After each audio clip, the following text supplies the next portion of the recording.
Veo caras que ya caras conocidas, o sea que algunos ya me habrán escuchado. Por eso en esta charla lo que tratamos es de darle una vuelta, un giro, y no dejarlo en el tema de la ética profesional, que pareciera una cosa abstracta, ¿no es cierto?, que está dando vueltas, filosófico. Si bien ustedes lo que ya me escucharon saben que yo trato siempre de darle un enfoque práctico a la cuestión y que sea de interés, ¿no es cierto?, y no venir a dar una clase filosófica de la ética, porque no es el hecho.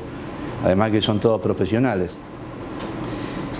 Y más en esta instancia donde ya formalmente tenemos en vigencia el nuevo reglamento, que es bueno y malo. Es bueno porque, como dijo Raúl, los colegios que más se han ocupado del tema de la ética profesional, o sea, se han ocupado en el sentido de estar permanentemente elaborando reglamentos, normas, estatutos que hicieran referencia a esto y preocupándose de la dinámica, generalmente era el colegio de abogados, el colegio de escribanos, el colegio de médicos, ¿no es cierto?, por el cúmulo de trabajo y por la incidencia de la profesión concretamente. Ahora, claro, este era un colegio todavía pequeño, es un colegio, como decía Raúl, que el ejercicio profesional por ahí no se va para esos campos, pero yo le aseguro que ya hace 2 años que estoy interviniendo formalmente en este órgano nuevo que se creó, que es la Comisión de Investigación Ética,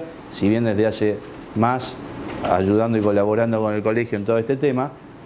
Le digo que ya hemos visto, y de hecho tenemos varias causas en trámite, de profesionales que no sabemos todavía cómo va a terminar su situación. Más con la reforma del Código Civil y Comercial del año 2015, donde el tema de la responsabilidad profesional ha pasado a tomar otro cariz, se le ha dado más importancia, o sea, el código ya ha tratado, entonces ya no queda diluido en una cuestión de, bueno, vamos a ver cómo la terminamos arreglando.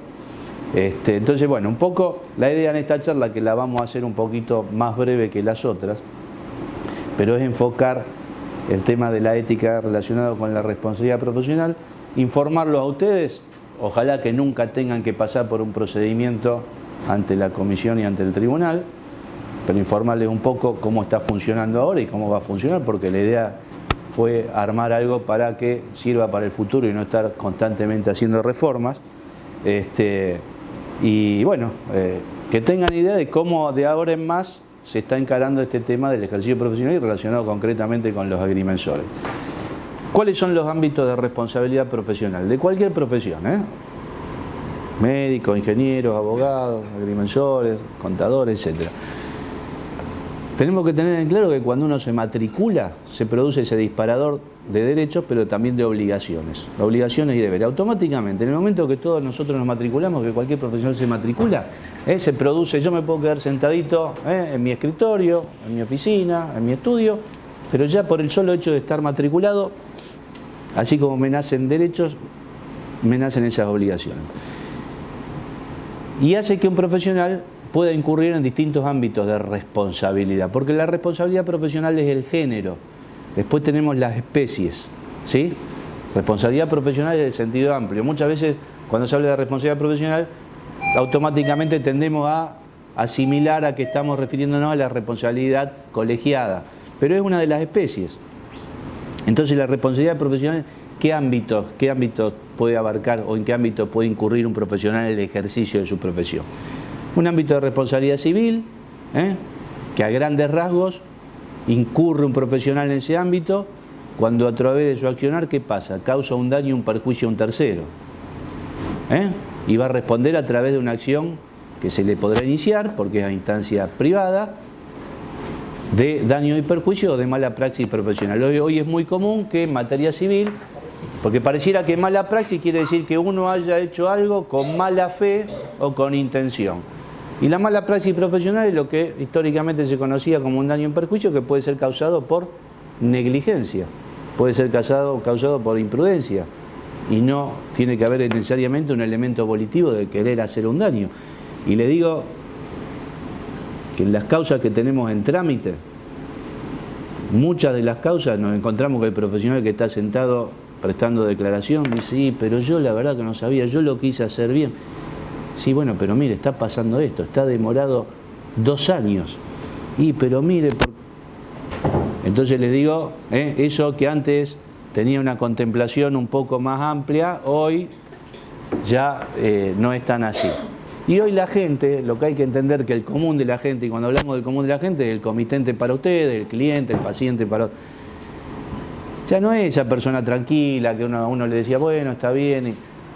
Entonces, hoy automáticamente van a consulta a un abogado, automáticamente, y entonces un profesional se ve atacado por distintos flancos.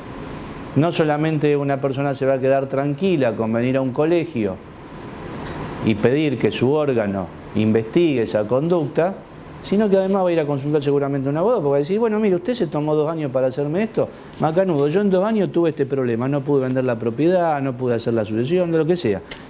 ¿Quién me va a reparar esto? ¿Qué valor tiene? Y no, mire, porque usted no pagó el inmobiliario, entonces como usted no pagó, yo no podía hacer esto. Bueno, o sea, y todas estas cuestiones, a ver, ustedes me dicen, y bueno, sí, uno actúa de buena fe, pero hay que dejar las cosas por escrito. Nosotros tenemos ahora causas en trámite donde hay cuestiones de negligencia profesional, donde no hay, por ejemplo, no hay órdenes de trabajo emitidas, donde hay arreglos de palabra y después surgen los problemas, donde de buena fe un profesional intima al comitente a que pague el impuesto inmobiliario porque no puede terminar con la penitencia de pleno, pero se lo dice verbalmente.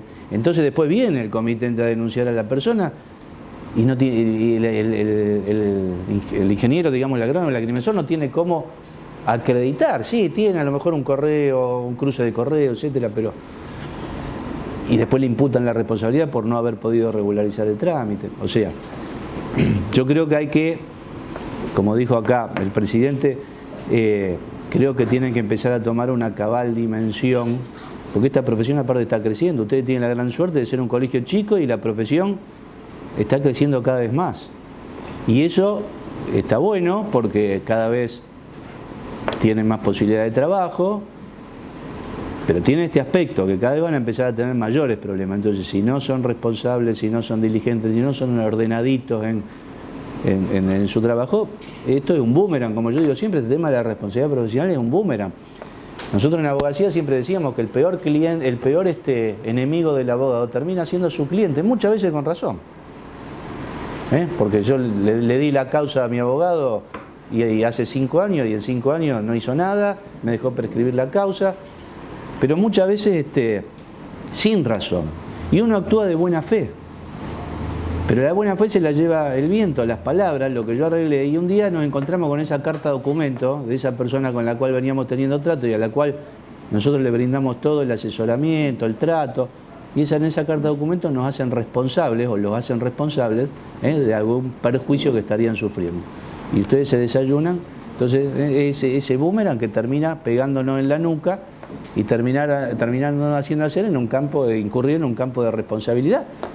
Y que generalmente no queda en el ámbito ético.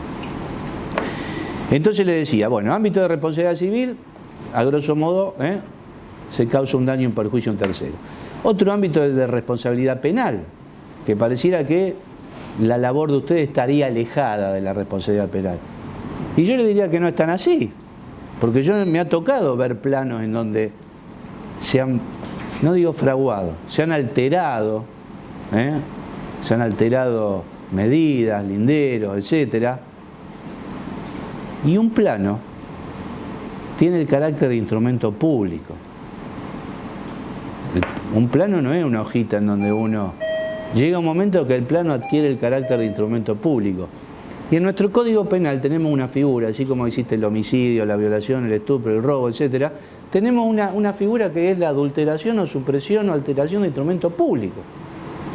Entonces el hecho de alterar algo dentro de algo que... El instrumento público no son solamente las escrituras públicas. Hay muchos documentos que toman el carácter de instrumento público. Entonces eso que nos parece una pavadita, ya queda configurada la acción que está descrita en el Código Penal. Y la adulteración o supresión de instrumento público, yo la verdad que de derecho penal nunca me ocupé, pero creo que tiene una pena de 1 año a 3 años. Escarcelable porque los delitos menores a 6 años, pero a nadie le gustaría estar vinculado a un proceso penal. Entonces, la actuación hoy de un agrimensor puede empezar a rayar siempre, ¿no? Porque el Código Penal es del año 1922 y ese artículo no se ha reformado, pero hay que tener en cuenta eso. Otro ámbito de responsabilidad es el fiscal, administrativo, tributario, que incurre el profesional que viola alguna de las normas relativas, tributarias, fiscales, relativas al ejercicio de su profesión. Relativa al ejercicio de su profesión propiamente dicho, como por ejemplo no realizar los aportes al colegio, y todo lo que sea su condición de inscripción frente a la FIP, etcétera, etcétera, o sea, relativa a su persona en el ejercicio de su profesión, pero también relativa al comitente, porque si el comitente me da 1.000 pesos para hacer el sellado y yo le dije, mire, deme 1.000 pesos por salir 1.000 pesos, y salía 500, además que estaría incurriendo, también volveríamos a incurrir en un ámbito penal porque sería estafa o como se configuraría. O si yo realmente le cobro lo que le tengo que cobrar, ustedes le cobran lo que tienen que cobrar, pero dilatan en el tiempo, por más que después se termine haciendo cargo de las actualizaciones, etcétera, etcétera, automáticamente también hay una violación a ese ámbito de responsabilidad. Otro ámbito de responsabilidad es el judicial o procesal. Dentro de este ámbito, sí o sí, como su nombre lo dice, hay que estar actuando dentro de un proceso judicial. Y ustedes me dirán, y bueno, ¿cuándo un agrimensor va a actuar dentro de un proceso judicial? No solamente nos referimos a, porque obviamente uno puede actuar como agrimensor en calidad de actor o de demandado, que son las partes necesarias dentro de un proceso. Pero el día de mañana pueden ser alisoteados como peritos tasadores. Ninguno de ustedes está inscrito en la lista de tribunales, por ejemplo, para hacer pericias en lo que hace pericias rurales o ese tipo de cosas, ¿no? ¿Ninguno? Bueno, existe, se pueden anotar. Yo hice, pero no estoy inscrito. No está inscrito, bueno, pero porque te habrá ofrecido una parte, claro, a pedido de parte. Pero ustedes se pueden inscribir tranquilamente, pueden ir a tribunales y se pueden inscribir en la lista de peritos y un día tienen que ser, digamos, en un determinado proceso se necesita un agrimensor para ir a hacer la mensura de un campo en la cual partes están en conflicto. Ninguno acepta un perito de parte, que es lo que dice acá la agrimensora, y el juez sortea. Entra el agrimensor al proceso. Automáticamente entra. No es parte en ese proceso, pero ingresa. ¿Y qué pasa si dentro del proceso comete algún acto de inconducta? ¿Qué pasa si, por ejemplo, el juez le dice, bueno, usted tiene 10 días para presentar el informe y el agrimensor dice, bueno, yo no llego en 10 días, se lo voy a presentar el día 12? Total, ya está cometiendo algún acto de inconducta dentro de ese proceso. ¿Qué pasa si es citado por el juez y no concurre sin justificarlo? Comete algún acto de inconducta. Todo eso hace que ese profesional incurra en ese ámbito que es judicial o procesal. Y ahí ya es más complicado porque además de que ese juez, ese magistrado, va a mandar las actuaciones al colegio, va a poder imponer una sanción a ese profesional. Que esa es la gran diferencia de este ámbito judicial o procesal. Ese magistrado que esté llevando adelante ese proceso en donde un profesional esté, por eso yo siempre digo, actuando o esté vinculado o esté interviniendo, no quiere decir que sea actor o demandado propiamente dicho, ya le puede imponer una sanción. Generalmente son multas. Ese magistrado no va a tener la potestad y la facultad de decir yo lo suspendo a usted 3 meses en el ejercicio, ni va a tener la potestad de decir, vamos a suponer que un magistrado detecta que dentro de su proceso un agrimensor, ya le digo, fraguó un plano, por decirle. Delito. ¿Puede ese magistrado decir, bueno, a ver, Código Penal, delito, tal pena? No, porque es incompetente, pero sí va a mandar la actuación a la justicia penal. Porque aparte es deber, porque si no es incumplimiento del deber del funcionario público. O sea que, les digo, vieron cómo se va ampliando. Y obviamente el último campo de responsabilidad o ámbito de responsabilidad es el ético-disciplinario, que es el que nos ocupa a nosotros y sobre el cual vamos a hacer una serie de consideraciones. Que pareciera muchas veces, como yo digo, porque yo ya lo he visto después de tantos años de tocarme juzgar y evaluar gente, que los profesionales no le dan a este ámbito de responsabilidad la importancia y la consideración que tiene que tener. O sea, yo creo que ya se los dije alguna vez en alguna charla. Generalmente al profesional le importa, claro, ¿qué nos importa a todos nosotros? A ver, me importaría mucho que no me imputen un delito, porque no me gusta estar sometido a la justicia penal, tener que declarar. metido en un proceso penal. Creo que a ninguno nos gusta. Y lo tenemos como algo más preocupante, algo más importante. Tampoco nos gusta estar vinculado a un proceso civil. Si bien podemos contratar seguro de mala praxis, hoy la mayoría de los colegios lo tienen convenios con compañías, y si no los profesionales en forma individual lo tienen también contratado. Y uno dice, bueno, está bien, va a responder la compañía de seguro, pero una cosa es que la compañía de seguro responda. Otra cosa es que igual el profesional va a tener que ir a las audiencias, se va a tener que contratar a un abogado, va a tener que estar metido dentro de un proceso. Y sabemos que un proceso en el ámbito civil, la reparación, digamos, si uno sale condenado, llamémosle, si uno es encontrado responsable, siempre queda dentro del ámbito económico.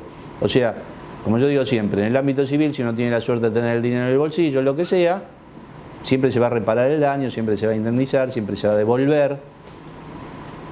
Entonces pareciera que el ámbito ético-disciplinario, no, esto es una cosa de menor jerarquía, esto es una cosa que no le doy mucha importancia, porque justamente lo que no me interesa es estar vinculado a un tema penal, y si me puedo salvar de sacar la plata del bolsillo y terminar reparando, también, porque sabemos que el dinero nos duele a todos, ¿no?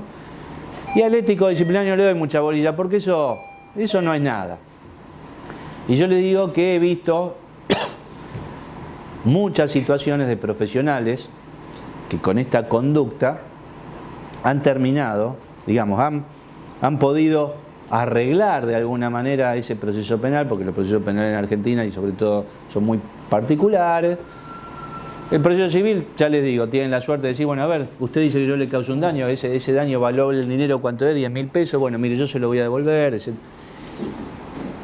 Y el otro ámbito ético disciplinario que yo creía que total eso, como yo decía, le digo, por ahí lo manejo de taquito, total, el colegio no funciona, los jueces son amigos, son conocidos, entonces, y me van a perdonar porque yo nunca hice nada. Pero yo he visto situaciones donde profesionales han terminado con la cancelación de la matrícula o suspendido en el ejercicio de la profesión y han zafado, digamos, se han salvado de los otros ámbitos, entre comillas, de responsabilidad. Entonces lo que parecía menos grave terminó siendo lo más grave, porque la cancelación de la matrícula, si bien es provincial, porque todas las matrículas son provinciales, es definitiva. Se puede apelar, etcétera, etcétera, pero en principio me cancelaron la matrícula. Está bien. Y si quiero no apelar, no apelo, voy y me matriculo en Entre Ríos, me matriculo en Buenos Aires, pero me tengo que ir a ejercer a otro lado. Entonces, el tema ético-disciplinario, ya les digo, y hoy va muy de la mano de la responsabilidad civil y de la responsabilidad profesional, hoy va muy de la mano. Así que no es que sea algo de menor escala. Así que estos son los 5 ámbitos de responsabilidad, para que uno tenga idea de cómo es el panorama en la actuación profesional.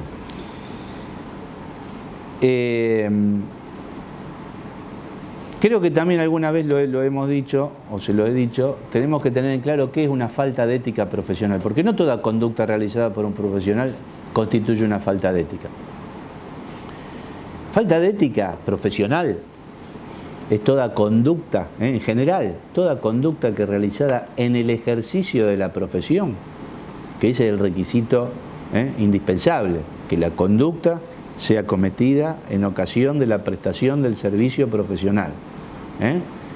Viole, ¿qué cosa? Ese deber genérico de actuar con lealtad y buena fe, en el caso de usted hacia el comitente, actuar con lealtad y buena fe, que incluye conceptos de responsabilidad, diligencia, etc. Y en este caso, ¿hacia quién? Porque pareciera que resumiríamos toda la responsabilidad hacia el comitente. No es así. Ese disparador que yo les dije que se produce cuando todos nos matriculamos,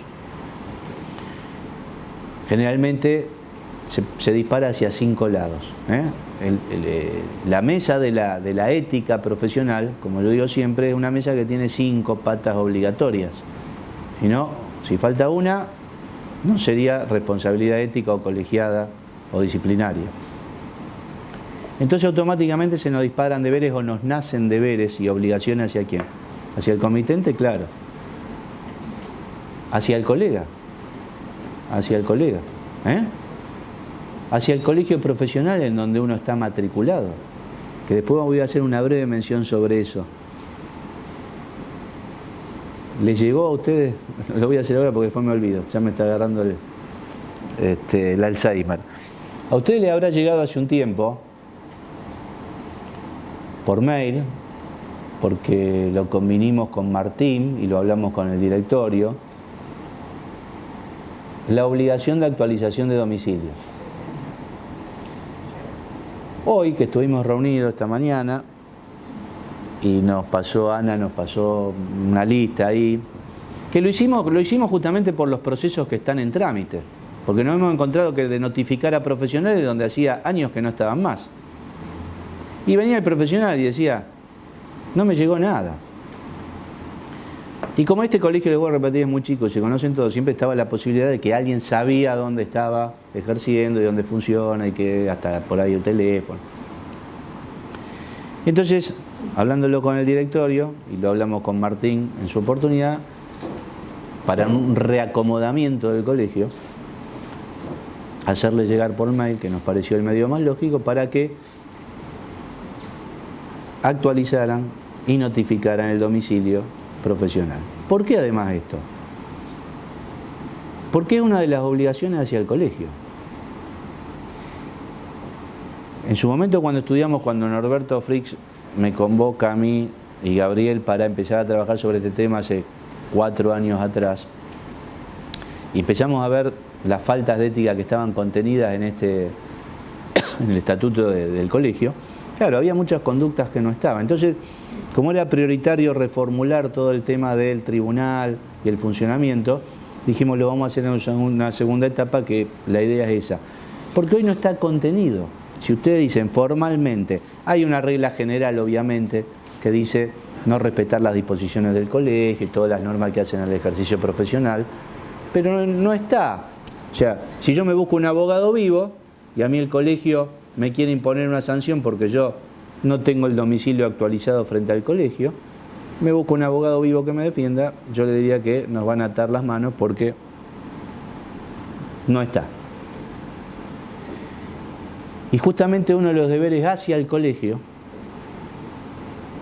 los deberes hacia el colegio son muy pocos, son los menos de estas 5 patas de la responsabilidad profesional, de la ética profesional.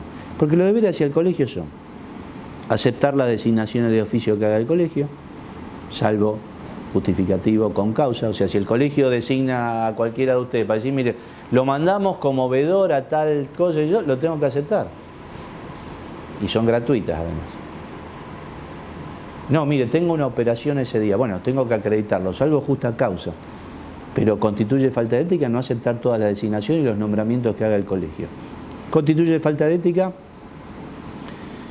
el no pago de la cuota, no de la matrícula, de la cuota, que según el colegio, hay colegios que la establecen mensual, bimestral, trimestral, anual, etc. O sea, el no pago de la cuota ya constituye falta de ética. Hay colegios que por una cuestión de público notorio y de este país, muchas veces uno se atrasa, entonces no, el no pago, porque el incumplimiento significa el no pago voluntario y espontáneo. Ya cuando el colegio me tiene que intimar al pago, ya la falta de ética está cometida. Constituiría falta de ética no votar en los actos eleccionarios. Si bien el voto, yo no sé, acá es obligatorio el voto. No. Bueno, uno debería ir a votar o venir a votar, que ahora hay elecciones dentro de pocos días, ¿no? Y constituye falta de ética no constituir el domicilio en el colegio, porque yo lo constituyo, uno lo constituye cuando se matricula, y me matriculé hace 15 años, pero en 15 años me mudé 3 veces de oficina.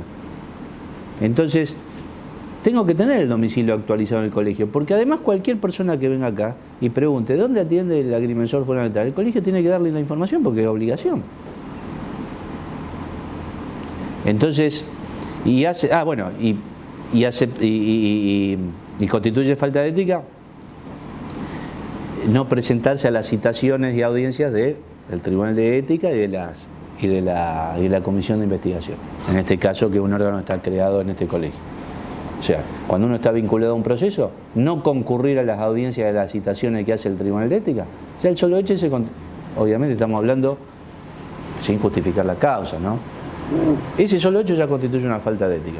O sea que ya, fíjense, como yo digo siempre, un profesional que está siendo juzgado en un proceso por X motivo o investigado, el no concurrir sin justificarlo, ese hecho ya autónomo constituye una falta de ética. Ya podría tener una sanción por eso, independientemente del hecho por el cual se lo esté juzgando. Obviamente que el no concurrir a lo mejor no será una sanción grave, no se le va a cancelar la matrícula por no concurrir. Pero si la conducta es reiterada, puede ser un profesional que tenga 4 causas de trámite y no concurre en ninguna, le importa nada. Si ustedes me preguntan a mí, mi opinión no sería una sanción leve, porque quiere decir que no le da importancia a nada. Me fui porque, bueno, les digo, porque hoy justamente nos enteramos me pasaron la lista y vemos que faltan varios. Entonces, bueno, ahora posiblemente les va a llegar otro, para los que no lo hicieron, lo hagan, porque va a empezar a hacer una falta de ética. Y más cuando redactemos la parte de la falta de ética que está en el estatuto. La otra pata, dijimos hacia el comitente, hacia el colega, hacia el colegio, y la otra pata es hacia la administración en sentido amplio. La administración en sentido amplio. Incluye estas conductas o inconductas hacia la administración de justicia e incluye también hacia cualquier tipo de administración pública. ¿Qué pasa con el API? Ustedes tienen mucho trato acá con el API, con el catastro, etcétera, etcétera. Cualquier acto de inconducta que cometan, viene el director del API, dice, el agrimensor tal vino acá, hizo un escándalo, le faltó el respeto, insultó a fulano, se llevó las cosas sin recibo, no sé, y lo denuncia. Sería una falta de ética hacia la administración pública, o hacia el director del registro de la propiedad, o hacia cualquier funcionario que no sea estrictamente del Poder Judicial. Y por último tenemos una quinta pata, que es esa pata media nebulosa de la responsabilidad ética, son la falta de ética hacia el decoro de la profesión. El decoro de la profesión. Y acá, ¿qué es el decoro profesional? Bueno, es un tema medio ambiguo, pero está vinculado, por ejemplo, con el tema de la publicidad, con el tema del lugar de atención. Yo creo que todo profesional tiene que tener un lugar digno de atención. Hoy sabemos que con un celular y con una notebook uno puede prácticamente, no necesita tener un espacio físico. Ahora, hacia la dignidad de la profesión, que si yo contrato a un agrimensor me atienda en un bar permanentemente, digo agrimensor como cualquiera, esto pasaba mucho con los abogados. ¿Hace digna la profesión? ¿Es ética la prestación del servicio de aquel que no tiene un lugar de atención a un cliente? No digo que hay que salir a comprarse la oficina, el lugar, o alquilar. No, uno puede atender en su casa, pero tampoco atenderlo en la cocina de su casa tomando mate. Entonces, porque aunque a usted le parezca mentira, hay gente que se queja de estas cosas. Porque hemos tenido también denuncias. No lo puedo encontrar al agrimensor tal. ¿Por qué? Y porque no sé dónde atiende. Me dijeron que no atiende. Entonces, una vez me citó en un bar y la otra vez, y los planos, pasó un día por la puerta de mi casa, la orden y ¿Nunca lo atendió en un lugar? No, creo que no tiene un espacio físico de atención. Entonces, bueno, este tema de las faltas de ética hacia el decoro de la profesión va un poco por ese lado, la publicidad. ¿Cómo debería ser la publicidad? Si yo ¿puedo publicitarle? Claro que puedo. Y hoy con el tema de internet y todo, hoy se puede publicitar por todos los medios, radiales, gráficos, televisivos, a través de la web. Claro que sí. Ahora, ¿qué debo poner? ¿Qué mínimamente, si yo quiero publicitarme yo como agrimensor? Nombre, matrícula, un teléfono, una dirección. ¿No sería, a usted le parece que sería una buena publicidad, digamos, y una que hace a la calidad del servicio, se realizan planos de mensura y un celular? ¿Y qué sé yo si yo a quien voy es un agrimensor, es alguien que no es agrimensor pero que hace esto y después lo deriva? Yo no quiero contratar a un tercero que sea un medio, y obviamente que también tenemos otra figura que es la facilitación a personas que no son profesionales, porque ahí también el que terminaría firmando incurriría también en este ámbito de responsabilidad. Entonces, bueno, estas son las 5 patas de la mesa de la responsabilidad ética o colegiada propiamente dicha. Como yo les decía, lo que vamos a tratar de que para que ustedes tengan una idea, porque se ha puesto en funcionamiento gracias a la gestión del presidente, que ha hecho mucho hincapié en que esto, porque no es fácil modificar una ley, aprobarla, se plantean reformas, hasta reformas que parecen tontas por ahí, como modificaciones de palabritas, y que eso lleva todo un procedimiento, que va a un lado, se aprueba, baja.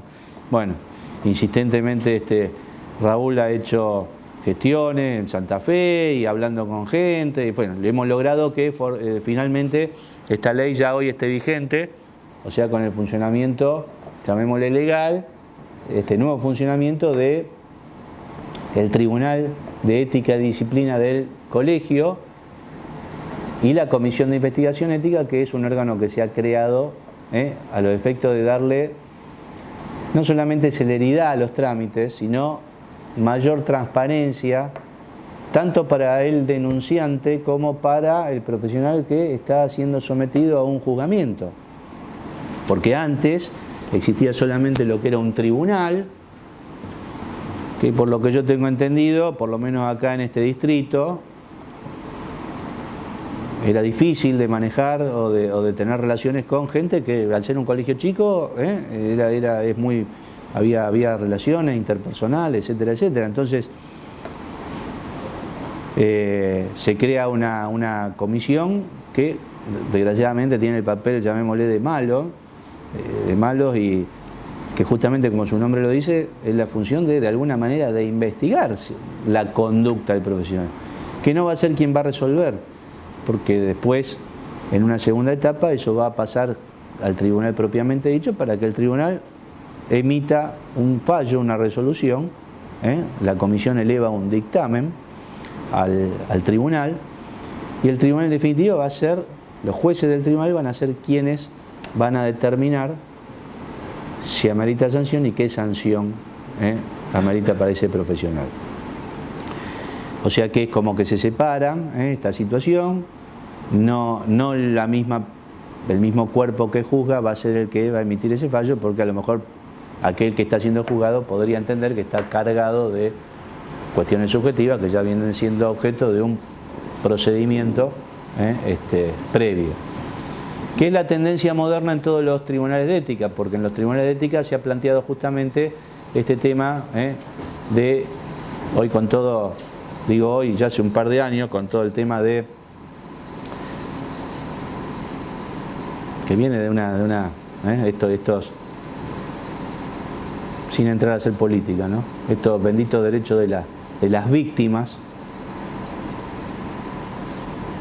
Entonces, con respecto a los tribunales de ética se ha planteado, y justamente los abogados son los que dieron puntapié inicial en esto, porque ¿no es cierto?, está todo el día dando vuelta la cabecita para ver cómo, no para realmente para ver cómo hacemos digna cualquier profesión, sino para ver cómo hacemos zafar a aquel que está metido en un trámite. Entonces, claro, el planteo, se intentó hacer planteo de inconstitucionalidad de los tribunales de ética, porque, claro, como el mismo tribunal que va a emitir un fallo va a ser el que va a juzgar, a evaluar.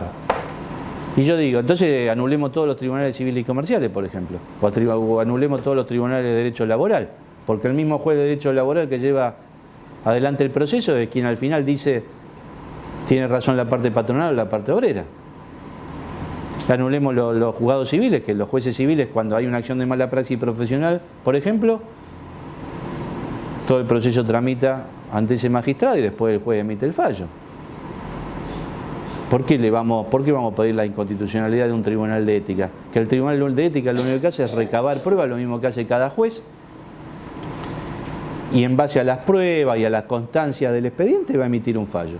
Pero bueno, hoy y hace ya muchos años hay toda una tendencia relativa a esto, que es una rama del derecho penal, entonces todo este tema de que la víctima y que la víctima teniendo en cuenta a alguien que está siendo sometido en proceso. Y bueno, si yo estoy sometido en proceso, tan víctima no seré. Generalmente víctima es el otro. Entonces, hoy la tendencia, les decía, en los tribunales de ética, en general, en los colegios, es establecer como una doble, una dualidad. Hay colegios que han establecido, directamente han dejado que sean tribunales, entonces en los tribunales hay una sala que va a ser la sala que investiga, que instruye un sumario, y la otra va a ser la que emite el fallo. Hay otras, como acá, donde se ha armado una especie de, llamémosle, agente fiscal o una fiscalía. Ustedes vieron que en materia penal generalmente el fiscal es el que acusa, el que acumula las pruebas, etcétera, etcétera, y después el juez va a ser el que va, en base a esas pruebas recabadas y todo lo demás, después que el juez crea conveniente, va a emitir una resolución. Bueno, más o menos acá fue la idea, darle la tranquilidad tanto al que denuncia como al que está siendo sometido a un proceso de investigación, que la comisión no va a ser la que va a decir es culpable o es inocente. También, como avance y como novedad, porque este es un colegio muy particular, hay dos distritos, Distrito Norte y Sur, ustedes lo saben, y yo lo que he podido comprobar, señor presidente, a través de estos años que me toca estar acá, es que dos cosas totalmente distintas. Dos cosas totalmente distintas. Dos criterios distintos, idiosincrasias distintas, formas de trabajar distintas, etcétera, etcétera. Pero lo que todos tienen que entender, ustedes y la gente del norte, es que el colegio es uno. El colegio es uno, con dos distritos. No son dos colegios, que administrativamente está bien porque pasa en todos los colegios, pero el colegio es uno. Entonces, en materia de actuación de los tribunales, porque teníamos que establecer una unidad, o sea, había que establecer una unidad de criterio, medianamente, que así todo, todavía, la parte norte estamos ahí vamos a tener unas reuniones ahora, pero bueno, acá desde el momento que se nos hemos puesto a trabajar y en general toda la gente se ha empezado por un camino, digamos, si bien incluso cuando el reglamento no estaba en funcionamiento, ya se le daba forma para que después fuera más fácil el accionar, tanto de las personas que trabajan para el tribunal y para la comisión, como para los matriculados, para que se fueran involucrando en el tema y sabiendo cómo iba a ser la cuestión, que hoy finalmente, ya les digo, ya está funcionando legalmente. Entonces, digo hoy, pero ya hace un tiempo. Entonces, como novedad, se implementó este funcionamiento. El tribunal es uno solo. El Tribunal de Ética y Disciplina del colegio es uno solo, en toda la provincia. La Comisión de Investigación Ética son dos, una en cada distrito. Pero el tribunal, al ser uno solo, ¿cómo se conforma? Porque las elecciones, digamos, son en los dos colegios, ¿no es cierto? Bueno, entonces, lo que quedó plasmado es que cuando el tribunal le toque juzgar, iba a estar conformado, por ejemplo, si acá está siendo un profesional investigado, matriculado acá, digamos, inscripto en el Distrito Sur, y la comisión eleva un dictamen al tribunal diciendo: consideramos que este profesional ha cometido una falta de ética que ameritaría tal sanción, porque la comisión aconseja. La comisión puede decir: ameritaría la suspensión del profesional. Punto. Se eleva al tribunal. Ese profesional que ha sido investigado en esta circunscripción, llamémosle, va a ser juzgado, no juzgado, pero va a ser el fallo, con respecto a su accionar va a ser emitido por el tribunal. ¿Cómo va a estar conformado el tribunal? Por 2 miembros de la otra jurisdicción y un miembro de acá. O sea, va a ser un tribunal de 3 jueces, pero van a ser 2 del norte y 1 del sur. Y si es en el norte, a la inversa. Con lo cual, se pensó de esta manera para darle más transparencia y más tranquilidad, para que el profesional no dijera, claro, ahora me van a matar porque me conocen. Entonces, los jueces, la mayoría de los jueces, porque los tribunales justamente tienen que ser impares, la mayoría de esos votos el día de mañana cuando tengan que emitir el fallo, la van a tener los jueces del otro distrito, que van a ser totalmente objetivos. Porque si uno pudiera sospechar de la subjetividad del juez de mi distrito, no voy a sospechar de los otros jueces. Digo pudieran, no debería, porque obviamente si uno fue electo para ocupar un cargo de juez, se supone que la idoneidad, la transparencia y la ética de esa persona no tendría que estar en juego. Entonces, tienen que saber que, ojalá nunca, pero del día de mañana, si llegan a esa instancia dentro de un proceso, ese fallo, el tribunal, va a estar conformado de esa manera. Y les vuelvo a repetir, en el distrito norte a la inversa, van a ser 2 jueces de acá con 1 de allá. Que yo creo que está bien porque los jueces objetivamente van a leer todo lo que una comisión, con actuación de ese profesional, porque ahora vamos a ver sucintamente para que tenga una idea cómo funciona, el tribunal esos jueces van a leer algo objetivo, obviamente que podrán tener algún contacto con la comisión para preguntarle determinados aspectos, pero lo que se van a remitir a lo que está dentro de un expediente sin carga subjetiva de ninguna naturaleza. Así que bueno, eso es cómo ha quedado plasmado así quedó, sí, así quedó. En el estatuto quedó de esta manera. Le voy a leer 4 articulitos. El artículo 28, organización y funcionamiento del Tribunal de Disciplina y Ética y la Comisión de Investigación.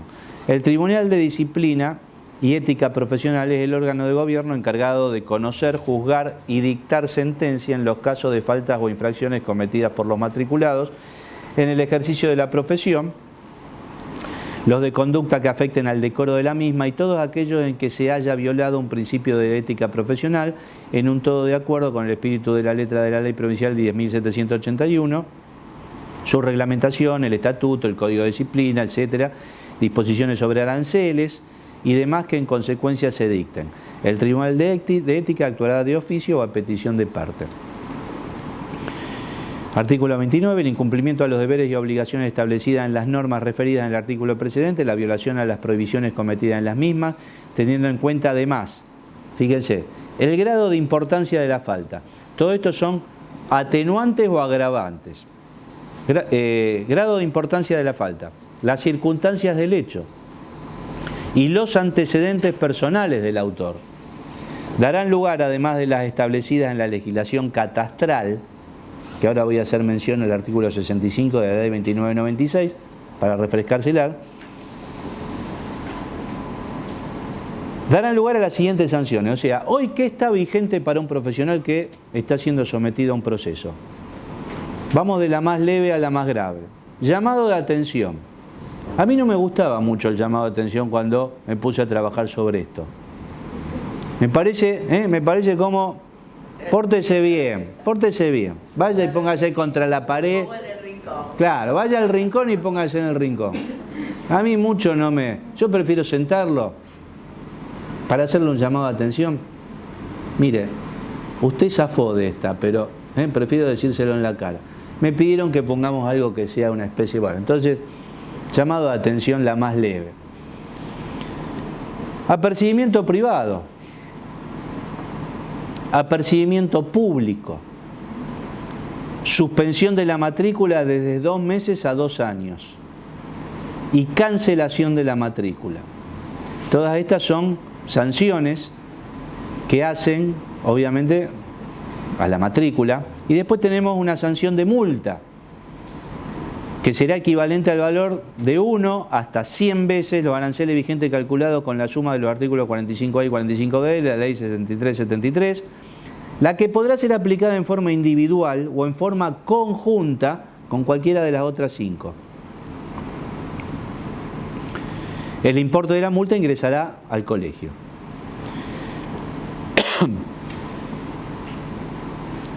Obviamente, ustedes ven la diferencia entre, no es lo mismo que me den un apercibimiento privado que me den como sanción la suspensión de la matrícula. No es lo mismo. O sea que la gravedad se cae de maduro, que es una de las diferencias. Pero ¿cuál es la diferencia más importante, como yo siempre digo? Porque yo he visto muchos profesionales que dicen, uy, vos sabés, ¿qué te pasó? ¿Qué? No, vos sabés, por suerte resolvieron el apercibimiento privado. Zafe, porque la verdad que yo creía que me iban a suspender. Y el apercibimiento privado queda justamente en el ámbito privado, como su nombre lo dice. Entonces, ni siquiera tuve el escrache social. Punto 1. Todas las sanciones, desde el llamado de atención hasta la multa, se van, de hecho siempre debió haber sido así, van a quedar anotadas en el legajo de cada profesional. Todos ustedes, todos los matriculados de un colegio, tenemos un legajo profesional, una historia clínica, llamémosle, de cada uno de nosotros. Todas las sanciones que reciba un profesional van a quedar aceptadas en el legajo. Con lo cual, por más que a mí me den un llamado de atención o un apercibimiento privado, cuando esos antecedentes disciplinarios se tengan que informar a alguien que lo requiera, como yo digo siempre, a ver, el día de mañana se abre una licitación para presentar un concurso para presentarse, qué sé yo, en la API, porque se llama un concurso para que se presente o en la Municipalidad de Rosario o en la provincia, se necesitan agrimensores, y uno se presenta. Para todos los concursos hay que presentar los antecedentes disciplinarios. Incluso, bueno, en el caso de ustedes no, pero cuando las empresas privadas contratan a profesionales, abogados, médicos, etcétera, piden los antecedentes disciplinarios de los colegios. Obviamente, si yo me presento en un concurso, somos 20 y yo estoy en la cola, y cuando voy a presentar los antecedentes, mis antecedentes, ya tengo una sanción, por más que sea un apercibimiento privado, ya entro perdiendo el partido 2-0 con todos los otros 19 que no tienen sanciones. Pues yo podré tener más experiencia, podré estar más capacitado, pero ya es la manchita que queda en legajo y de por vida, hasta el día que me jubile, no prescribe. Entonces, eso de que, sí, a ver, sí, zafé, si yo en realidad me mandé una macana muy grande y tuve la suerte que ese día el Tribunal de Ética no estuviera iluminado y me tendría, en vez de haberme suspendido, me impusiera un apercibimiento privado. Y bueno, sí, me voy a quedar tranquilo, pero la mancha ya la tengo. Pero todas las otras sanciones, el apercibimiento público, la suspensión, la cancelación, además se notifican, se publicitan en los transparentes, en el boletín oficial, en los transparentes del colegio, en la página web del colegio. Y se notifican justamente a todas las dependencias públicas con las cuales ustedes tienen acceso. Catastro, municipalidad, etcétera. Porque si no, ¿qué valor tendría si a un profesional se lo suspende 6 meses en el ejercicio de la profesión y al otro día está en el API presentando los planos? O está viniendo al colegio a presentar. En el colegio se tendrían que enterar automáticamente, obviamente. Pero justamente se notifica para que cuando llego con el plano acá a la API, a Catastro, me dice, no le podemos recibir nada. ¿Cómo no le podemos recibir nada? No le podemos, usted está suspendido. ¿Cómo estoy yo? Me decís, mira, acá llegó la notificación. Ese profesional obviamente ya está notificado, se está haciendo el SONS. Entonces, ¿qué quiere decir? Que yo por 3 meses, 6 meses, un mes, un año, lo que fuera, no puedo ejercer. Claro que no puedo ejercer.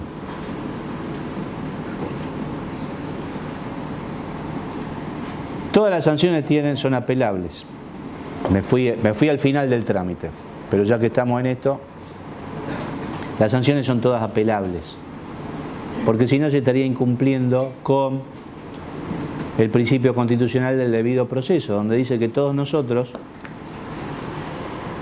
a todos nosotros que somos los justiciables en general, el único que nos puede imponer una sanción es algún miembro, un magistrado dependiente del Poder Judicial. Los tribunales de ética no son tribunales que dependen del Poder Judicial, sino son tribunales administrativos porque están dentro de un colegio profesional que es un órgano administrativo al cual el Estado le delega el poder de policía justamente de ejercer el control de la matrícula, o sea, la potestad ética y disciplinaria. Por eso tampoco un juez civil puede decidir si le cancela la matrícula a un profesional, justamente es el tribunal de ética, o un juez penal. Y además el colegio tiene la otra función elemental que es el gobierno de la matrícula, que significa justamente establecer los requisitos para la matriculación, establecer que el costo de la matrícula, el costo de la cuota, etcétera, etcétera, todo lo que hace el funcionamiento del colegio y los requisitos para ingresar. Entonces, por eso no existen las cámaras de apelaciones de tribunales de ética. Nunca lo van a... No existen ni va a existir nunca. Como tampoco existe, pareciera que fuera yo machista, digamos, pero no existe, por ejemplo, la Cámara de Apelación del Tribunal de Penas de la AFA, para los que nos gusta el fútbol. Tribunal de Penas de la AFA es un tribunal que impone pena a los jugadores, etcétera, etcétera. Pero si ese jugador está descontento con la pena que... No está la Cámara de Apelación, porque es un órgano administrativo y sería más de lo mismo. Un jugador de fútbol, cuando le imponen una pena que dice usted no puede jugar 10 partidos porque hizo esto, tiene que ir a la justicia ordinaria, en donde planteará que se le coarta el derecho al trabajo, por ejemplo. Esto es lo mismo.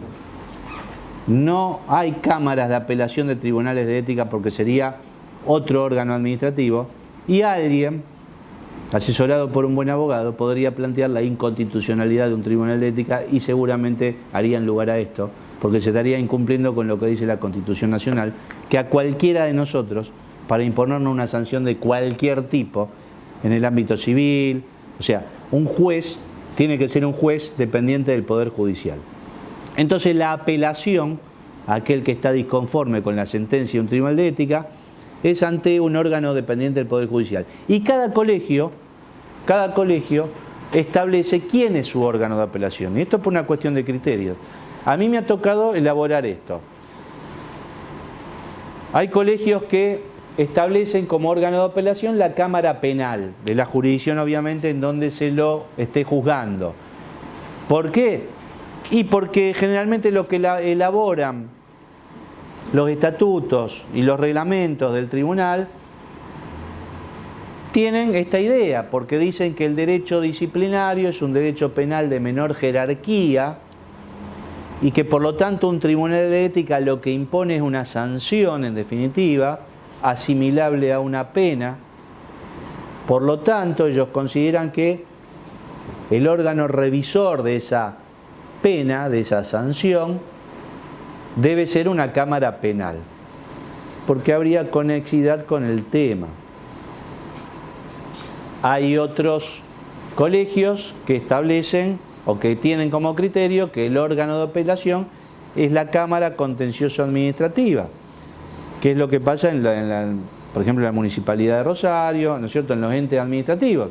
Si el intendente de la ciudad le impone como pena a un empleado municipal que falta sistemáticamente, dice lo suspendo 15 días en sus funciones, esa persona tiene que agotar el recurso administrativo previo en la municipalidad, pero después si quiere, si está disconforme y dice no, estoy disconforme, el intendente se equivocó, yo no, tiene que ir a la justicia ordinaria y tiene que ir a la Cámara Contencioso Administrativa.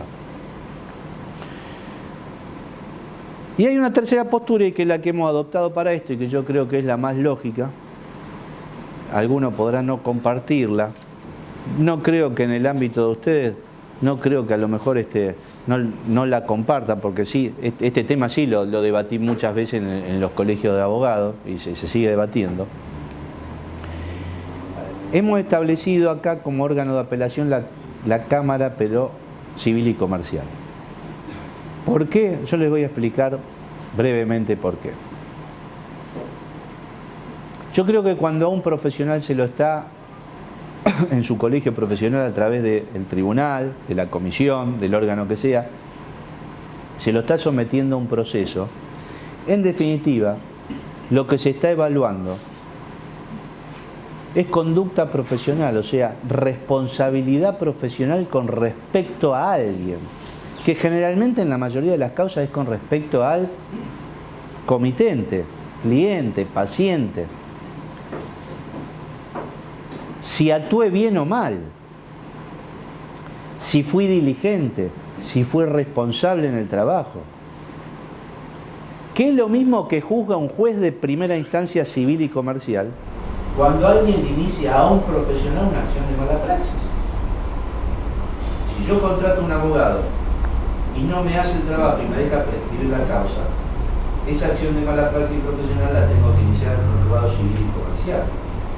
Si el médico me operó mal y me dejó medio rengo, esa acción de mala praxis profesional la tengo que iniciar en un juzgado civil y comercial.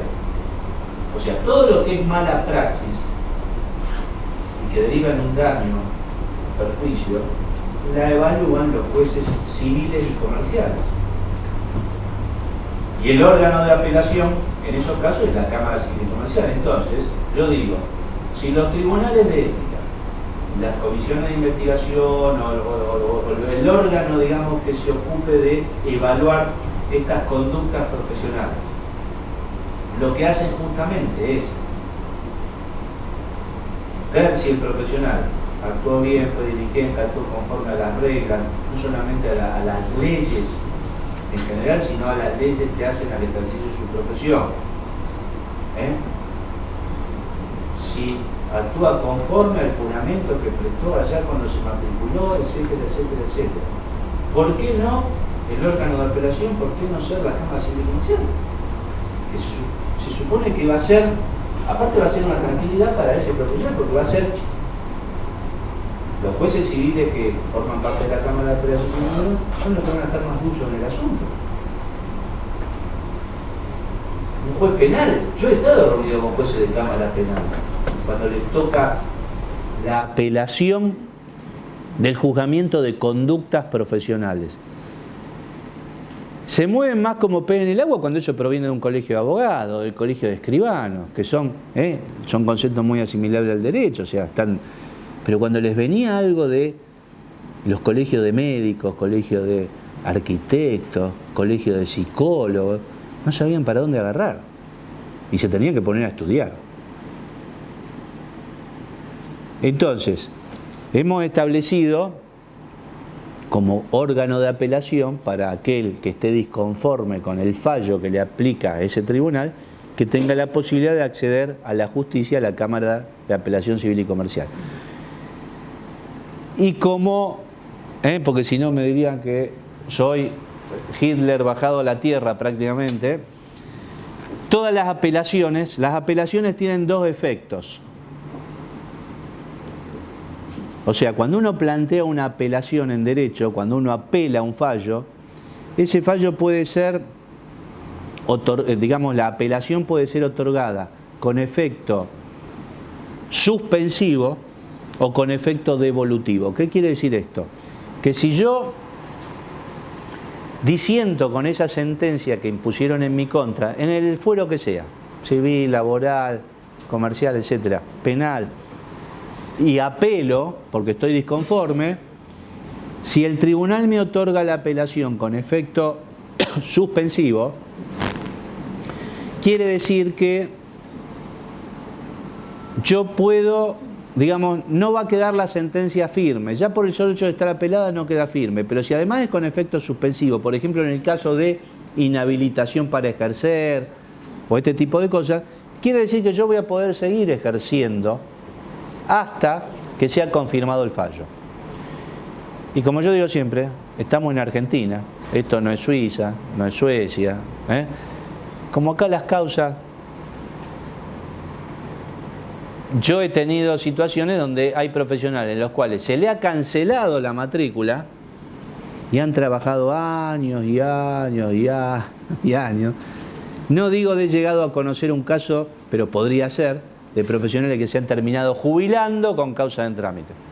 Y digo, ¿por qué? Porque En una cámara hoy, un caso puede estar tranquilamente 3, 4 años, tranquilamente. Pero si además esa cámara, supongamos que confirma ese fallo del Tribunal de Ética y dice, está bien lo que le aplicó el Tribunal de Ética, está bien la suspensión, está bien la cancelación, si ese profesional concurre a un abogado que pueda hacer de estos que le gusta, y logre que le abran el recurso extraordinario, logra abrir una tercera instancia, que es la Corte Suprema de Justicia de la provincia, y apelar ese fallo de Cámara a la Corte. Y ya ahí entramos en un agujero negro de años, que no sabemos. Y también puede ser que lleguemos a la Corte Suprema de Justicia, y ustedes me dirán, pero ¿cómo? Se supone que en la Corte Suprema de Justicia de la Nación hay casos relevantes. Pero yo siempre cuento una anécdota. En el año 2012, nosotros pedimos relevamiento de la Corte Suprema de Justicia de la Nación para saber cuántos casos tenía la Corte que vinieran originados por responsabilidad profesional, o sea, que vinieran de los colegios y además de tribunales de primera instancia, pero relacionados con mala praxis, concretamente. Y en el año 2012 la Corte tenía casi un 2%, no nos dijeron cuántos casos había en la Corte, porque como ellos siempre lo tapan, la Corte no quiere decir que tiene 3.000 casos parados. Pero casi había un 2% que tenía la Corte en sus manos, como tampoco nos dijeron desde qué época los tenían. De casos que venían de los tribunales de ética, obviamente, de todos los colegios profesionales de todo el país, de todas las profesiones, y de los juzgados. O sea que imagínense que, claro, yo digo siempre, por más que yo me haga 70 kilómetros, me cruce a Victoria y me matricule en el Colegio de Profesionales de Paraná y puedo ejercer en Victoria como agrimensor, y los clientes ya los tengo acá en Rosario. Entonces, si me cancelan la matrícula, y voy a tratar de hacer todo lo posible y lo imposible para lograr... Claro.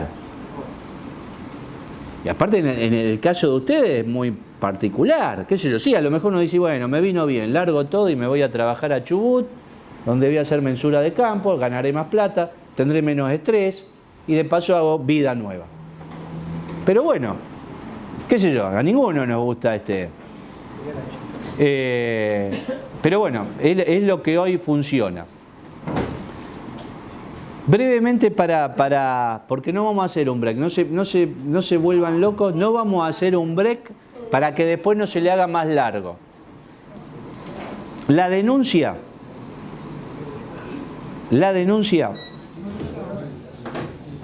puede ser, o sea, ¿cómo se inicia el proceso? Puede ser por denuncia de parte.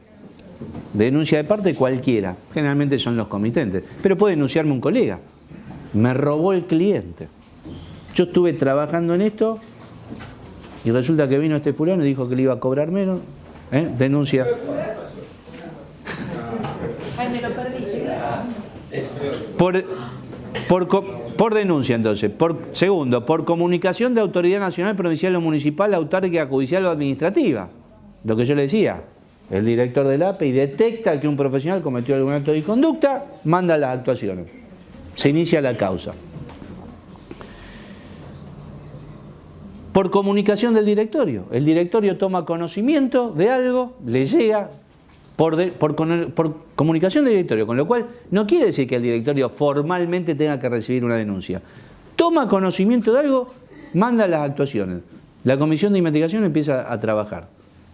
Puede ser, obviamente, que también haya recibido, como de hecho han llegado, hay gente que viene y porque no sabe cómo es el procedimiento, etcétera, etcétera, y hace una presentación que va a parar al directorio. Después nos la derivan a nosotros. De oficio por la CIE, la Comisión de Investigación Ética, o sea, la Comisión de Investigación Ética, cualquiera de los miembros, somos 3 miembros,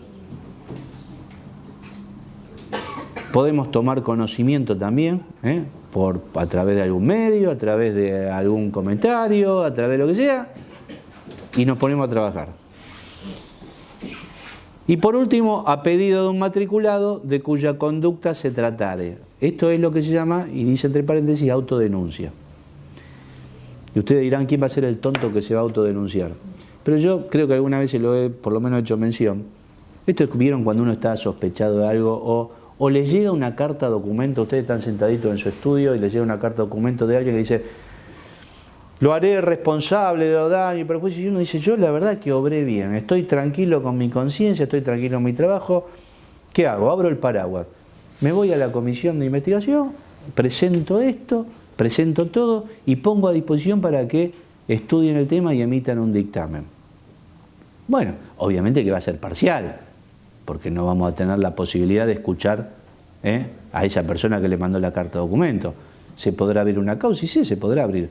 Pero en principio, esa manera de poner a disposición y de tener como un dictamen personal para que el día de mañana, si esa persona que amenazó inicia la causa, yo por lo menos ya tengo un antecedente. ¿Me entienden cómo funciona? Es como poner a disposición elementos para que se... Porque, ojo, que puede ser que la comisión diga, no, usted se mandó una macana. No se lo vamos a decir así, pero ¿cómo me mandó una macana? Si yo actué de buena fe. Ustedes saben que la comisión de una falta de ética, no solamente le voy a repetir, no es con intención, puede ser por negligencia, por desconocimiento. ¿Cuántas veces nos hemos encontrado con gente, no acá y en otros colegios, donde dice, pero esto yo no sabía que era así? Bueno, son las reglas que hacen a su profesión. Le voy a decir una cosa como decía fuera, lo de Luthier cuando, que decía fuera de programa. He notado yo, y los dos colegas de ustedes que están formando parte conmigo de la Comisión de Investigación Ética, que son Gabriel Frigi y Eugenio Di Renzo,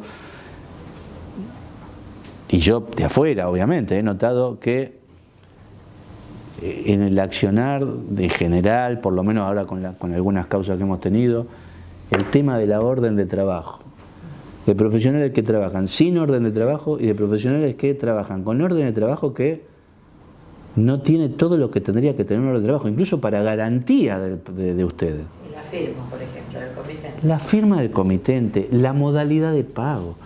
¿Qué incluye ese pago? Gastos, honorarios, sellados. O sea, eso es lo que yo... Entonces se han planteado situaciones de los dos lados, donde uno dice, no, yo lo que le cobré son honorarios. Y el comitente que viene dice, no, me cobró todo, me dijo que eso incluía todo, claro, y el profesional se ampara y dice, no, pero ahí no dice que decía gasto. Entonces, entonces, que también es una de las cuestiones que hemos hablado de después del día de mañana, que el colegio elaborar una especie de modelo de orden de trabajo. Después, obviamente, el que quiere tomar la toma, el que no quiere tomar la toma, pero el colegio le está brindando la posibilidad de decir, mire, esto es lo que tiene que contener, pero para tranquilidad de ustedes también. Porque vimos que las órdenes de trabajo son deficientes, pero son deficientes perjudiciales para los agrimensores. Y obviamente perjudiciales para la gente, porque la gente por ahí se desayuna cuando viene a una audiencia. No, pero me dijo que acá incluía todo, acá que el profesional pasaron 2 años, ahora tiene que la actualización de los sellados, todo, y se ampara en eso. No, yo no le dije que... Y claro, y la persona no tiene cómo demostrar que el agrimensor le incluía todo. Uno porque ya sabe cómo es el tema. Pasa en todas las profesiones. Uno no deja fuera los gastos y la... Si uno le dice a un cliente, esto le va a salir 10, le está diciendo, bueno, esto le sale 10 en concepto honorario, esto lo otro. Pero claro, cuando no está firmado y después hay un problema, tiene donde ampararse. Y sí, y la gente está decepcionada. Y sí, y nosotros también le decimos al comitente cuando viene a ese denunciante, le decimos, ¿y usted por qué firmó esto? Y yo no sé, mire, porque... Bueno, léalo aunque sea. Por lo menos garantícese de que si el profesional dice, le sale 10, que usted sepa que esos 10 incluye esto, esto y esto. Bueno, sucintamente, ¿cómo empieza? De esta manera. La denuncia se debe presentar acá en el colegio. Esto puede ser el caso también que alguno de ustedes el día de mañana quiera denunciar a un colega, por X motivo. Se debe acompañar en 3 ejemplares, ¿no es cierto?, donde se debe incluir el domicilio real y el domicilio legal del denunciante y después del denunciado, obviamente, cuando comparece. Una vez que está radicada la denuncia en la comisión, que es donde empieza el trámite, la Comisión de Investigación Ética podrá, es facultativo, podrá fijar una audiencia para que ese denunciante aclare situaciones, porque imagínense que las denuncias no son claras. Hay denuncias que vienen redactadas por abogados, hay denuncias que la persona se sienta en su casa y la hace en la computadora y muchas veces le escapan cosas. Entonces llega la denuncia donde dice, contraté al agrimensor tal, qué sé yo, me dijo que en 6 meses iba a estar terminado el tema, la cuestión que pasaron 2 años, todavía no, lo llamo, no me contesta. Hay denuncias que son de ese tipo, entonces se lo llama a declarar para que amplíe, aclare y para que la comisión pueda empezar a tener más elementos. Se lo cita dentro de los 10 días, todo bajo apercibimiento de que si es citado ese denunciante y no concurre, porque hay gente que viene y tira, y después que como que dice, bueno, ya está, me desentendí de esto. Entonces, si se lo cita y no concurre, la comisión puede disponer el archivo de la causa. Porque esto es como de, tiré el fósforo, pero después no me preocupa. Por eso no existen las denuncias anónimas. Que en una época tengo entendido que en este colegio había un buzón, entonces venía cualquiera y tiraba las cosas. Bueno, no existen las denuncias anónimas. Que esto sería algo así. Si bien no es tan anónimo, pero viene alguien y dice, vengo a denunciar a fulano de tal. Pero después cuando se lo llama para que aclare esto, lo otro, no, ya no vengo más. No, entonces el tribunal puede, la comisión puede disponer el archivo de la causa. Si viene la persona o la comisión decide proseguir con la causa, ahí sí se le va a notificar a ese profesional denunciado que ha quedado radicada una causa y se le va a correr lo que se llama correr traslado, se le va a enviar una cédula, una notificación. Una vez vino, hace unos meses vino un profesional muy enojado porque dice, en este colegio nunca, ¿cómo me van a mandar una notificación? Está denunciado, ¿no? ¿Cómo no me avisaron? Porque esto en la práctica era así, bueno, que fue una de las cosas pues, justamente que se tiende a cambiar, porque esto debe ser de otra manera, porque no estamos dentro de, no somos todos parientes que estamos dentro de una casa y decimos, che, vino fulano de tal, a decir, vino el vecino, al que vos decís que vos le ponés la música alta. El medio de notificación fehaciente para cualquiera tiene que ser, no es técnicamente una cédula, pero es una notificación que va por correo certificado, etcétera, etcétera, con copia de la denuncia que le hace el denunciante. ¿Por qué? Porque esa persona va a tener que contestar y tiene que saber cuáles son los hechos. Y claro que le va a llegar. No es una carta documento, pero se asimila, porque es una carta certificada, con aviso de retorno, etcétera, etcétera. Porque también, como hay plazos, porque va a tener 10 días para contestar, todos los días son hábiles, pero la comisión tiene que saber cuándo se le ha vencido el plazo y el denunciado o quien está involucrado tiene que tener la tranquilidad de cuántos días tiene para contestar. Y los plazos se es estricto, porque como esto ya es un proceso, esto es un procedimiento, es lo mismo que un juicio esto. Entonces, si me dieron 3 días para que acompañe un plano, no es que me puedo tomar 10 días, tengo 3 días para acompañarlo. Después tendré que invocar alguna causal por la cual no puedo justificarla. Pero si a mí me corren un traslado de la denuncia y yo lo contesto cuando quiero, el comitente o el denunciante con razón va a venir y decir, pero ¿y qué pasó? No, mire, le dimos plazo porque en realidad tenía un viaje afuera y después tenía un pariente enfermo, pero hace 2 meses que yo inicié la denuncia. Bueno, entonces es una tranquilidad para ambas partes. Entonces se le corre traslado, el denunciante contesta, acompaña toda la prueba, el denunciado contesta, acompaña toda la prueba que crea conveniente y el tribunal ahí fija, la comisión abre lo que se llama el periodo de prueba. En el periodo de prueba se puede llamar testigo, prueba documental, informática, digamos, todo lo que la comisión crea conveniente a los efectos de ir aclarando ese caso. Y el denunciado también puede proponer y ofrecer pruebas, que venga a declarar fulano, acompaño esto, pido que se oficie a la municipalidad de Andino para que la comuna de Andino emita, para que vean que yo inicié el trámite, todo lo que sean las pruebas. Una vez que está agotado toda esa etapa probatoria, el tribunal, la comisión emite un dictamen. En virtud de las actuaciones emite ese dictamen y en ese dictamen la comisión lo que hace es decir, en virtud de los antecedentes, circunstancias y de todas las constancias de las presentes actuaciones, consideramos que este profesional no ha incurrido en una falta o ha incurrido en una falta que encuadraría dentro de tal artículo, tal inciso, esto, lo otro, y aconsejamos o elevamos la actuación al tribunal y para que el tribunal emita el fallo. Y el tribunal ahí, que después el tribunal tiene 15 días una vez que le llegan las actuaciones para decir, bueno, este agrimensor es culpable, cometió tal falta de ética, en virtud de lo normado en la edad, le aplicamos suspensión de la matrícula por un mes, apercibimiento privado, lo que fuera. Y después va el tema de que yo le dije de la apelación, etcétera, etcétera, que son plazos. Pero esto es la idea más o menos cómo está funcionando hoy, cómo va a funcionar de acá en el futuro, ojalá Dios quiera, y que tengan en cuenta que hoy, como le dije al principio, todo este tema de la responsabilidad ética y disciplinaria va de la mano de la responsabilidad profesional. Ya hemos tenido casos acá de gente que ha venido con abogados y que obviamente nos han dicho, si estas actuaciones después las podemos derivar, las tienen que pedir porque no estamos obligados. Pero, ¿por qué? Porque justamente están iniciando una acción civil en tribunales, en los tribunales provinciales. Entonces, y esto también fuera de programa, lo que hemos visto es que la mayoría de las denuncias, cuando son de comitentes, son por orden de trabajo y sobre todo por dilación en los plazos normales para hacer plano de mensura. Y otro tema que estamos teniendo mucho, que no me quiero meter porque es un tema que tiene varias aristas, es en la no realización en forma personal por el profesional que esa persona contrata.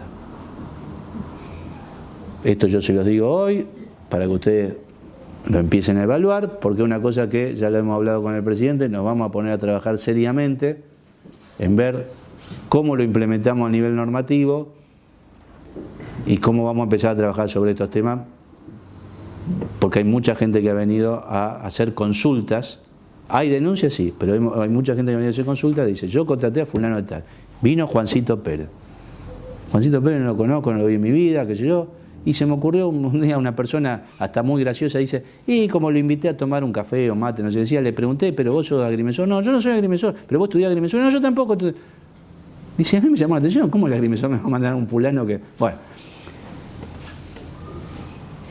Y eso sí es clarito en la profesión de ustedes.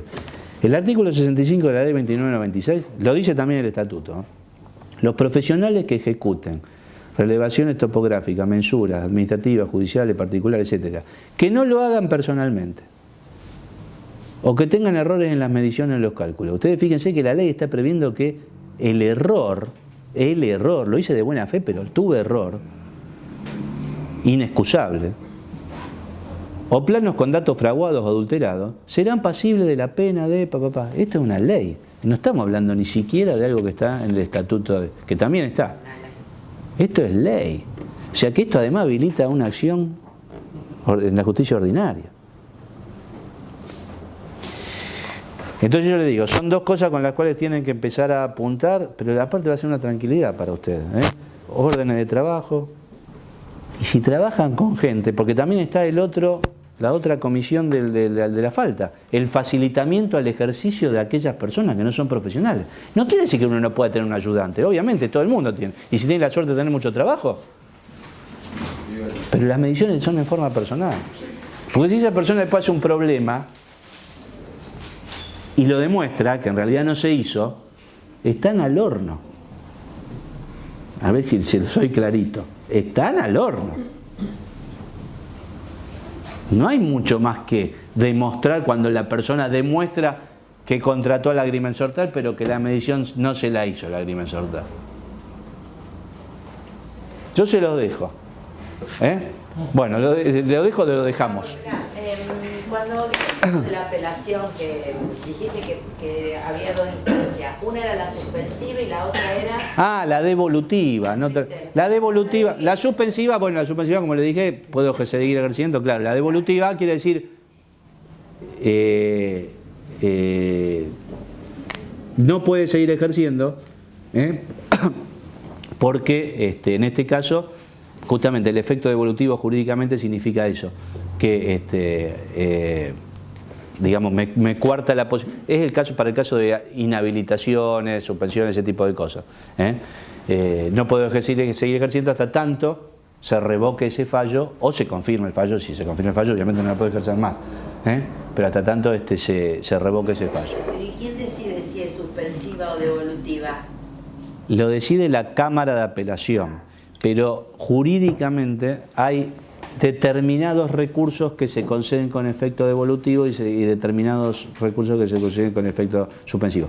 Generalmente cuando se trata de este tipo de cosas, porque si no, los jueces tampoco quieren quedar sometidos a un planteo de nulidad e inconstitucionalidad, entonces generalmente lo dan con efecto suspensivo, que significa que, bueno, lo dejamos. Pero eso debería ser así si funcionara todo rápido. Pero como acá te lo dan con efecto suspensivo, puede trabajar 10 años más. Sí, pero es así. Hay un tema que obviamente todos conocemos, que es la competencia ilegal entre nosotros.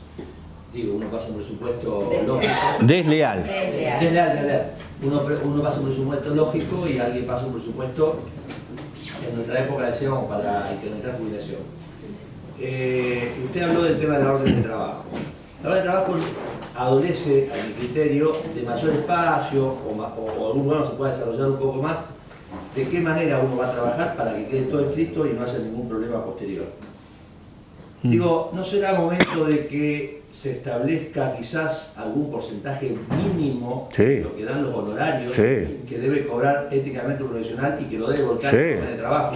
Y que si eso no ocurre, uno tiene derecho. A ver, hay otro principio. Porque de otra manera es tu palabra contra la mía. No, a ver. Si bien los honorarios están desregulados, no en esta profesión, en todas las profesiones, los honorarios están desregulados. Partamos la base. Pero todo colegio, que yo no sé, ahora cuando nos pongamos a trabajar sobre ese tema hay que verlo bien, pero yo no sé si este colegio tiene un mínimo. Creo que todos los colegios tienen mínimo. Un honorario indicativo para el pago de aportes. Bien. O después puede cobrar lo que quiera. Claro, o sea, hay un... No es el mínimo. Es el honorario y del honorario uno deposita un porcentaje. Entonces yo digo, bueno, ya deposité el porcentaje, le agrego un 30%, pero quedo al 50% del honorario que me dio. Pero yo te voy a dar un ejemplo en números para que vos... A ver, porque uno de los principios en cualquier profesión es que constituye falta de ética cobrar honorarios por debajo del mínimo establecido por la escala. O sea, eso es así. Vamos a suponer que vos en tu orden de trabajo pasás. Vamos a suponer cualquier cosa, voy a decir, ¿no? Que el honorario mínimo de una mensura sea regular 10.000 pesos. 10.000 pesos. Gastos de esto, inscripción, todo lo que hay. Entonces vos detallás. Y vos cobrás 10.000 pesos, que es el mínimo. Entonces vos suman los 10.000 pesos, más 250, más 1.300, el total de tu trabajo son 15.500 pesos. ¿Sí? Bien. Lo que obviamente nunca voy a poder comprobar yo, colega tuyo, es si vos efectivamente cobraste los 10.000 pesos o le dijiste al cliente, mire, yo esto lo tengo que presentar así porque si no voy a tener un problema en el colegio, pero yo de los 10 le voy a cobrar 5. No me voy a enterar. Y me va a ser de muy difícil demostración, porque obviamente ese cliente va a estar contento que vos le cobres menos. Bien.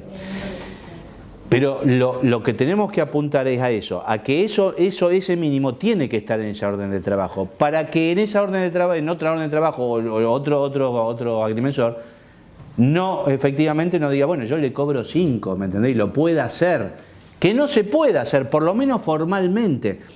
Y de ahí en adelante, si vos en los honorarios le querés poner 100.000, porque vos te considerás el mejor agrimensor de la ciudad y el más caro y tu tiempo vale, lo podés hacer, pero que ninguno pueda cobrar por debajo de ese mínimo y que el colegio obviamente no apruebe ni le dé entrada cuando se presente esa orden con todo detallado y que eso esté por debajo de la escala.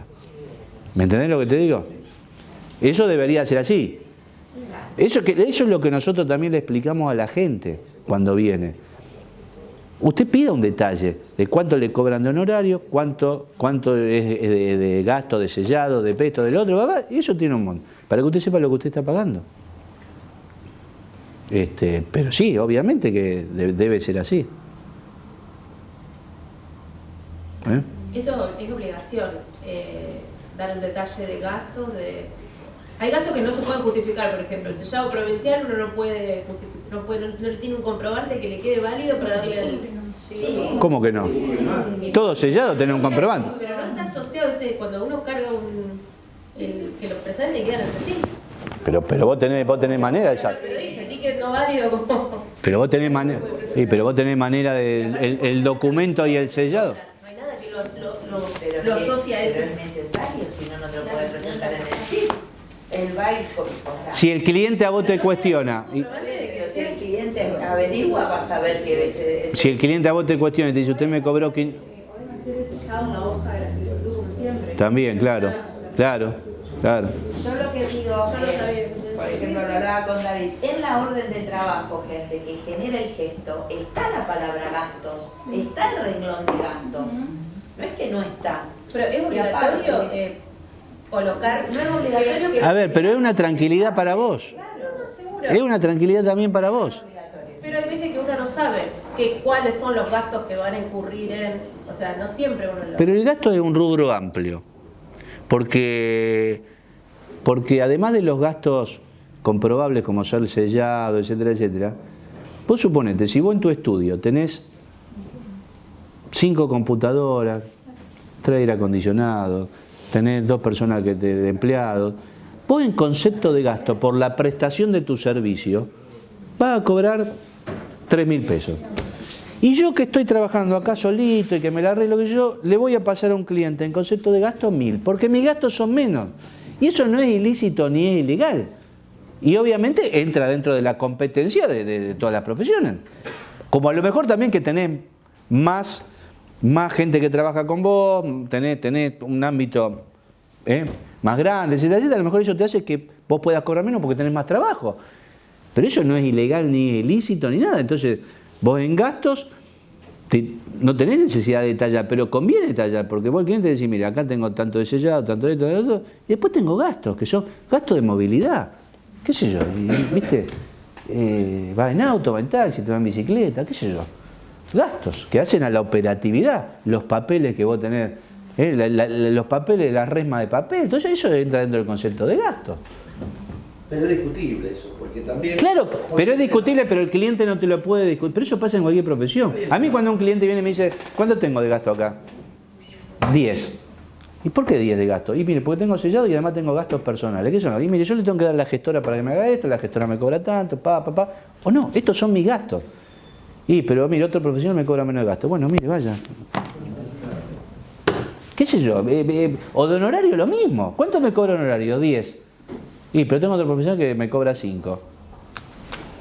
Vaya, dígalo. Pero sí respetemos el tema ético en lo que hace a que no cobremos por debajo de lo que está establecido en la escala, porque si ahí sí entramos en competencias leales. Después de ahí en más, los honorarios están desregulados. Respecto a la orden de trabajo, ¿uno puede dejar aclarado eventuales cosas que pueden pasar, como por ejemplo si se detiene el trámite por tal motivo, Seguro, se va seguro, a saltar? porque también yo creo que en las órdenes de trabajo, y de hecho por eso le digo, vamos a empezar a trabajar sobre eso, con lo cual se les viene algo encima, debería ser condición y requisito el plazo.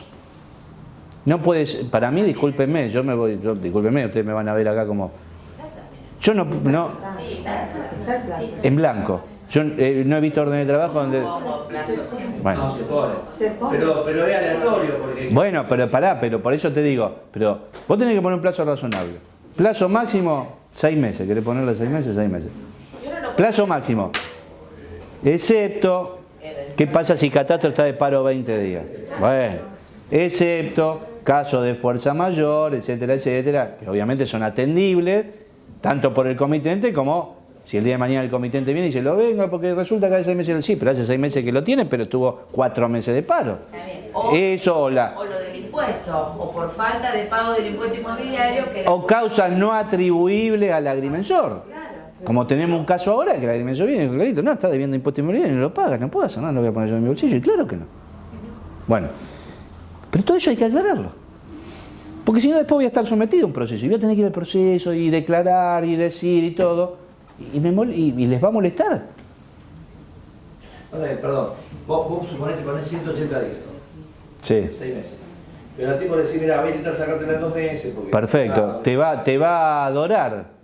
No, pero primero va a decir, pero me estás poniendo 180 y me decís que lo vas a sacar de 60, o sea, ¿cómo es? Poneme 60.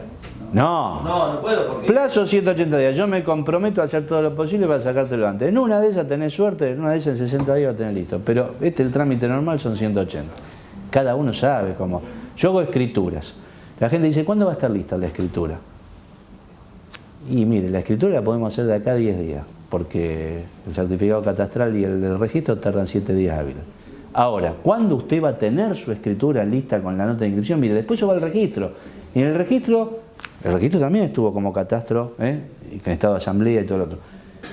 Normalmente una escritura tarda entre 30 y 40 días, pero en estado 6 meses, 7 meses para que salga esa escritura. Entonces usted la va a tener... Yo la escritura se la hago en 10, 15 días. Si el registro no... Y va a tener su copia simple. Pero no va a tener la escritura con nota de dominio. Entonces eso cada uno lo maneja más o menos. Obviamente que si yo le dije al cliente, mire, 2 meses, y lo llamo a los 30 días y le digo, mira, acá tiene el testimonio inscripto, me va a decir, qué bien cómo trabaja este muchacho. Y nos va a venir bien a todos. Pero hay que aclararle a la gente eso. Sobre todo ustedes con la orden de trabajo. Yo no firmo, yo cuando a mí me encargan, yo no es la metodología. Pero ustedes con la orden de trabajo deben tener cuidado y que además les sirva para ustedes, para que les vuelvo a repetir, no se hace boomerang, que después vengan y se lo usen en contra de ustedes. Una pregunta, por ejemplo, al menos en mi caso, yo hago el presupuesto por escrito y se lo doy firmado por escrito y es ahí donde aclaro. Claro. Honorarios, aporte y gastos. Se lo da firmado y lo tiene que firmar. Eso es lo que te Pero claro. Yo le doy una copia a él y él me tendría que firmar una. Claro, la misma. Pero claro, es que la orden de trabajo es un contrato, exactamente, es un contrato, eso también tienen que entenderlo. Es orden de trabajo, pero es una contratación de un servicio profesional, es un contrato, claro. ¿Puede quedar especificado de dar de baja ese expediente en caso de falta de pago, por ejemplo, en orden de trabajo o no? Dar de pago de falta de... Dar de baja al expediente, a la orden de trabajo propiamente dicha, por falta de pago. Vos le podés... A ver, una orden de trabajo, partamos de la base de que en la orden de trabajo, partamos de la base... Pero se le puede anular el expediente.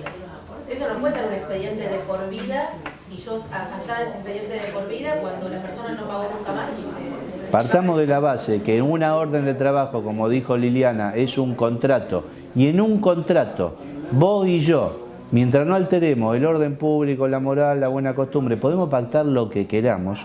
En un contrato se puede poner todo. Entonces vos como profesional podrías poner una cláusula que decir que si la paralización del trabajo de mesura fuera por causa atribuible a... ¿Querés detallarlo?